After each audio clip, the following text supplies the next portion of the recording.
Gudang di Kalideres, Jakarta Barat ini akhirnya digerebek polisi. Gudang ini berisi ratusan boks berbagai obat yang saat ini tengah dibutuhkan pasien COVID-19. Polisi menduga pemilik gudang menimbun obat untuk mendongkrak harga agar lebih mahal. Polisi menyatakan pemberantasan penimbunan obat berlangsung tanpa mengganggu distribusi obat ke masyarakat. Pekan lalu, Polda Jawa Timur juga menangkap seorang ibu rumah tangga yang diduga spekulan obat terapi COVID-19 dengan cara menimbun dan berjualan dari rumah. Polisi menyita 43 jenis obat, vitamin, dan alat swab antigen. Kami telah berhasil mengungkap adanya dugaan penjualan obat-obatan yang dilakukan oleh orang yang tidak berhak. Tim telah melakukan penyitaan sebanyak 43 jenis obat-obatan dan tersangka satu orang, di mana obat ini dijual bukan di tempat orang penjual obat seperti apotek, tapi rumah biasa. Beberapa pekan terakhir, sejumlah obat terapi COVID-19 dilaporkan menghilang dari pasaran.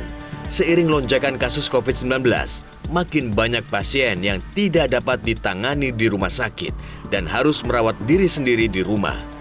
Kebutuhan obat terapi COVID-19 di masyarakat pun meningkat.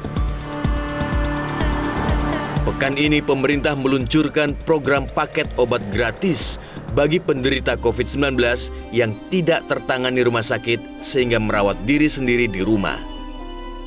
Pada tahap awal, pemerintah membagikan 300.000 paket obat di wilayah Jawa dan Bali.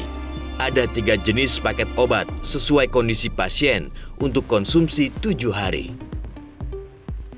Pemerintah mulai hari ini akan segera membagikan paket vitamin dan obat untuk isolasi mandiri gratis di wilayah-wilayah yang berisiko.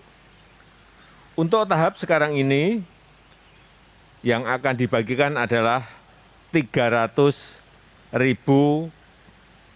paket. Di tengah tingginya kebutuhan obat terapi untuk pasien COVID-19, Badan POM belum juga memberikan izin penggunaan darurat untuk Ivermectin. Menkes mengakui uji klinis Ivermectin masih berjalan di 8 rumah sakit. Obat-obatan ini adalah obat-obatan yang harus digunakan oleh resep dokter.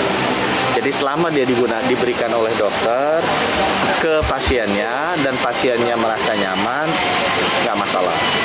Tapi sebagai sistem struktur kesehatan, semua kesehatan yang keluar dari pemerintah itu memang harus melakukan uji klinis.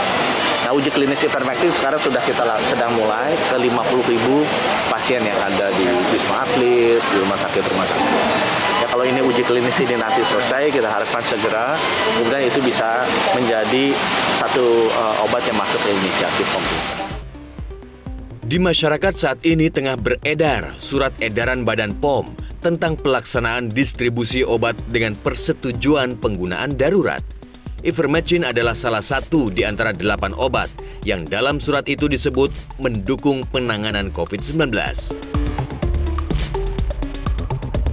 Simpang siur informasi produk farmasi dalam penanganan COVID-19 tidak hanya terjadi sekali ini. Badan POM beberapa kali mendapat kritik karena dianggap mempersulit. Soal izin darurat penggunaan vaksin misalnya, yang bekerjaan dengan jadwal peluncuran program vaksinasi nasional.